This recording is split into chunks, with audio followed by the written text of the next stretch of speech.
तो कैसे हो गए। हम आशा करते हैं सभी बच्चे हमारे अच्छे और स्वस्थ होंगे।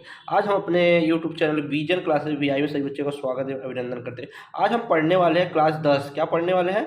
कक्षा 10 साइंस विज्ञान, भौतिक विज्ञान से मोस्ट जो है वीआईपी जो है फार्मूला जो हमारे बोर्ड एग्जाम में हर साल न्यूमेरिकल बनते हैं। इसमें हम टोटल 23 फार्मूला पढ़ेंगे। जो 23 फार्मूला हमारे पूरे भौतिक विज्ञान के सवाल को सॉल्व करेगा, ये जान लेना। और ये वीडियो बहुत ज़्यादा इंपॉर्टेंट होने वाला है बच्चों, ये जान लेना। क्योंकि तुम्हारा 2025 में विजन क्लासेस का एक मुहिम छोड़ा है कि अब की बार जो है 95 पार, तो मैं तुम सबको करके दिखाऊंगा। आज हम देखते हैं जो है क्लास 10 विज्ञान के भौतिक विज्ञान के सभी सूत्र को हम देखते हैं। टोटल कुल 23 सूत्र हैं और 23 सूत्र पे हमारा जाने सभी जो है प्रश्न आंकिक सॉल्व होते हैं। हम देखते हैं पहला प्रश्न हमारा क्या बोला। पहला प्रश्न बोला है कि दर्पण के लिए, किसके लिए? दर्पण के लिए। तो बताओ दर्पण में पहला फार्मूला हम होता है 1/u बराबर 1/v प्लस 1/u। अच्छा, 1/f बराबर होता है 1/v प्लस 1/u। एफ क्या है? दर्पण की फोकस दूरी है। एफ क्या है? दर्पण की फोकस दूरी है। v क्या है? प्रतिबिंब की दर्पण से दूरी है। और u क्या है? वस्तु की दर्पण से दूरी है। ठीक है, ये सब याद रखना कि दर्पण का सूत्र क्या होता है, लेंस का सूत्र क्या होता है, दर्पण का रेखीय आवर्धन क्या होता है, दर्पण का आवर्धन क्या होता है, लेंस का आवर्धन क्या होता है, सब कुछ तुमको जानना होगा। ये सबसे ज्यादा बच्चे इसी में कन्फ्यूजन रहते हैं। ठीक है, इसके बाद देखते हैं हम दर्पण का आवर्धन। यम बराबर होता है I/O बराबर -V/U। भी क्या है? हमारा प्रतिबिंब की दर्पण से दूरी है, ये तो पता है। यू क्या है? वस्तु की दर्पण से दूरी है। लेकिन यम क्या है? प्रतिबिंब का रेखीय आवर्धन है। ये चीज समझते चलना। आई क्या है? प्रतिबिंब की लंबाई है। वो क्या है? वस्तु की लंबाई है। ठीक है, ये हमारा जो दर्पण के लिए फार्मूला हो गया। अब देखते हैं लेंस के लिए। लेंस के लिए 1/f बराबर 1/v माइनस लग गया, तो यहाँ प्लस है लेकिन यहाँ माइनस हो जाएगा। लेंस में क्या हो जाएगा? माइनस बराबर 1/u। ठीक है, ये हमारा जो है लेंस का फार्मूला। और सब वही होता है हमारा। एफ किसे बोलते हैं, v किसे बोलते हैं, एफ। ठीक है, अब लेंस की हम रेखीय आवर्धन देखते हैं तो यहाँ हो जाएगा यम बराबर I/O। ये दोनों सेम होगा लेकिन यहाँ प्लस हो जाएगा। देखो यहाँ पे माइनस है और यहाँ पे क्या हो जाएगा? प्लस हो जाएगा V/U। ठीक है, ये हमारा हो गया जो है प्रकाश परावर्तन और अपवर्तन का सूत्र। आगे हम देखते हैं क्या है अगला सवाल हमारे। अगला फार्मूला हमारा फार्मूला 5 देखते हैं। फोकस दूरी और वक्रता त्रिज्या में संबंध। क्या बोला? फोकस दूरी और वक्रता त्रिज्या में संबंध। बताओ F बराबर R/2 पढ़े होंगे। क्या हो? F क्या है? फोकस दूरी है। R क्या है? वक्रता त्रिज्या है। ठीक है, ये हमारा 5वां फार्मूला हो गया। प्रश्न नंबर फार्मूला 6 देखते हैं। लेंस की क्षमता और फोकस दूरी में संबंध। तो बताओ P बराबर 1/f पढ़े हो। जब मीटर में दिया रहेगा तो यहाँ 1 हो जाएगा, लेकिन P बराबर 100/f सेंटीमीटर में। जो सेंटीमीटर पूछेगा तो ऊपर 100 से हम 100 लिख देंगे। ठीक है, ये हमारा क्या है? P क्या है? तो P क्या? क्षमता है। क्या है? P जो हमारा यहाँ पे लेंस की क्षमता है। F क्या? फोकस दूरी है, ये तो बताया हूँ। ठीक है, अब हम बढ़ते हैं प्रश्न नंबर 7 की तरफ। प्रश्न नंबर 7 क्या करा है? किसी माध्यम का निरपेक्ष अपवर्तनांक, किसी माध्यम का निरपेक्ष अपवर्तनांक n बराबर C/v क्या होता है? n बराबर C/v। C क्या? निर्वात व वायु प्रकाश की चाल होता है। क्या होता है? C जो होता है निर्वात व वायु प्रकाश की चाल, इसका मान होता है 3 × 10⁸ मीटर पर सेकेंड। और भी क्या? माध्यम में प्रकाश की चाल, मतलब निर्वात वायु के छोड़ के अन्य माध्यम में इसकी चाल हो जाए। वायु हो गया, कांच हो गया, तुम्हारा जल हो गया, पानी हो गया, केरोसिन हो गया। ठीक है, उसमें इसका जो है प्रकाश की चाल पूछ रहा है। प्रश्न नंबर 8 देखते हैं।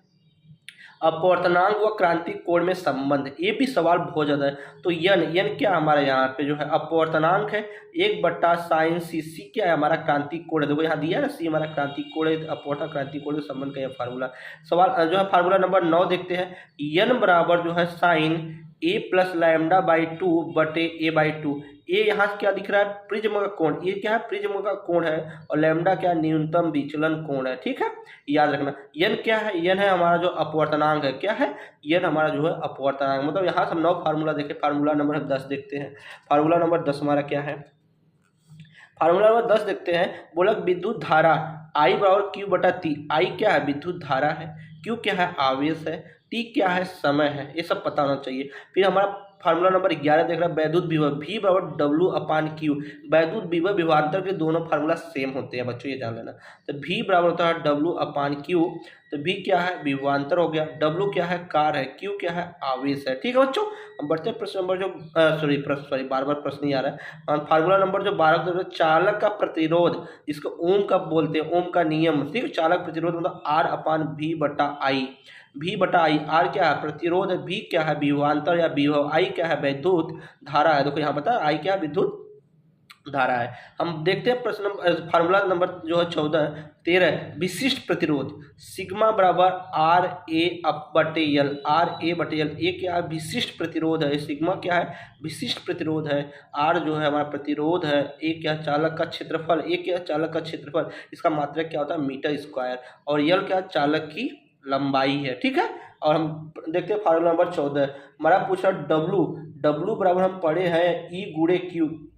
W क्या, सेल द्वारा दी गई ऊर्जा। E क्या, सेल का विद्युत वाहक बल होता है, इसका भी मात्रक जो होता है विद्युत वाहक बल का भी वोल्ट होता है। Q क्या है, आवेश है। ठीक है, याद रखना। हम बट जो फार्मूला नंबर जो 15 देखते हैं, फार्मूला नंबर 15 हमारा क्या है, बोला कि श्रेणी क्रम संयोजन क्या होता है। श्रेणी क्रम संयोजन जो होता है यहाँ से होता है R/R1 + R2 + R3 R से आता रहेगा।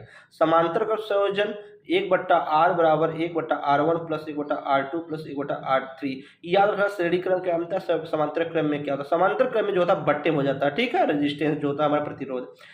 चालक में उष्मा हीट, H बराबर, H हम जानते हैं क्या, चालक है, उष्मा है। H बराबर होता है VIT/4.2 कैलोरी। V क्या है, विभवांतर या विभव, I क्या है, विद्युत धारा, T क्या, समय। इसके दूसरे फॉर्म में जब लिखोगे ये बनता है I²RT/4.2 कैलोरी। I क्या है, विद्युत धारा है, R क्या है, प्रतिरोध है, T क्या, समय है। ठीक है बच्चों, हम देखते हैं विद्युत शक्ति। अगला फार्मूला देखते हैं हम विद्युत शक्ति। P बराबर क्या पढ़े यहाँ से, P बराबर पढ़े हैं W/T। W क्या है, कार्य है, T क्या है, समय, P क्या है, हमारा विद्युत शक्ति है। इसको जो हम दूसरे फार्मूला कन्वर्ट करेंगे, मान रखेंगे, तो P बराबर बनेगा V/I। फिर इसको जब हम मान रखेंगे तो P बराबर बनेगा I²/R। ठीक है, अब हम देखते हैं ये हमारा क्या है, P जो विद्युत सार्थक है। अब देखते हैं 19वां फार्मूला, एक दिन में व्यय विद्युत ऊर्जा यूनिटों की संख्या क्या होती है, तो वाट गुणे घंटा बटे 1000 होता है। वाट गुणे घंटा बटे 1000 होता है। ठीक है बच्चों, हम अगला फार्मूला देखते हैं। अगला फार्मूला हमारा क्या है, अगला फार्मूला बोल रहा है कि चुंबकीय बल क्या होता है, F बराबर F बराबर होता है IBL sin थीटा, या फिर कहीं कहीं लिखा होता है BIL sin थीटा। F क्या है, बल है, B क्या, चुंबकीय क्षेत्र है, I क्या है, धारा है, L क्या, चालक की लंबाई है, और साइन थीटा क्या, इन दोनों कोणों के बीच का एंगल है। ठीक है, कोण है। अब हम दूसरा का फार्मूला देखते हैं चुंबकीय बल का। F बराबर होता है QVB sin थीटा। Q क्या है, यहाँ से आवेश है, V क्या है, वेग है, B क्या है, यहाँ से चुंबकीय क्षेत्र, और थीटा क्या है, इन दोनों के बीच का कोण है। ठीक है बच्चों, हम देखते हैं चुंबकीय फ्लक्स। फाई बराबर होता है, चुंबकीय फ्लक्स और विद्युत फ्लक्स में बहुत अंतर है। ठीक है बच्चों, और चुंबकीय फ्लक्स होता है BA cos थीटा। तो फाई क्या होता है, चुंबकीय फ्लक्स, A क्या, क्षेत्रफल, जिसका मात्रक होता है मीटर स्क्वायर। ठीक है, ये फार्मूला जो 23वां है, इस पे क्वेश्चन तुम्हारे 5 नंबर वाला पूछता है, हर साल ही पूछता है। ये फार्मूला जो 23वां फार्मूला बहुत ज़्यादा इंपॉर्टेंट होने वाला बच्चों। ये क्या बोल रहा है फार्मूला में, बोला कि B बराबर μ/4π, यहाँ 2π होता है, लेकिन यहाँ पे हम क्या कर दिए, 4π कर दिए, μ/4π IL sin थीटा बटे R स्क्वायर। μ/4π का जो मान होता है वो होता है 10⁻⁷ न्यूटन बटे एम्पियर स्क्वायर। म्यू क्या है, निर्वात की चुंबकशीलता है, आई क्या, चालक में बहने वाली धारा है, यल क्या, चालक की अल्पतम लंबाई है, मतलब बहुत छोटी लंबाई है। ठीक है बच्चों, और ये वीडियो अच्छा लगे तो वीडियो के देखकर जो है कमेंट बताइए वीडियो कैसा नहीं लग रहा है। अभी तक जो नए बच्चे हमसे जुड़े या जुड़ चुके हैं वो चैनल को सब्सक्राइब नहीं किए, जल्द से जल्द जाकर चैनल को लाइक शेयर और सब्सक्राइब कर दें, प्यारा कमेंट बॉक्स में छोड़ देंगे। कल हम जो है इसी टॉपिक पे, मतलब क्लास 10 विज्ञान भौतिक विज्ञान पे हम कुल टोटल 20 इंपॉर्टेंट जो है न्यूमेरिकल लेके आएंगे। तुम्हारे बोर्ड एग्जाम में ये क्वेश्चन लड़ेगा ही लड़ेगा, मेरी गारंटी है। क्योंकि देखो ये मैं सारा का सारा फार्मूला जो 23 फार्मूला मैंने एक ही वीडियो में कवर कर दिया। आप आराम से इसको लर्न भी कर सकते हैं, नोट भी कर सकते हैं, याद कर सकते हैं। जान जाओ कि भौतिक विज्ञान कक्षा 10 से कोई भी जो आंकिक प्रश्न बनेगा तो जान लो इसी 23 फार्मूला के अंदर वो सॉल्व होगा, नहीं तो बाहर से कोई आंसर इसका जो है फार्मूला यूज नहीं होगा। ठीक है बच्चों, तब तक के लिए जय हिंद।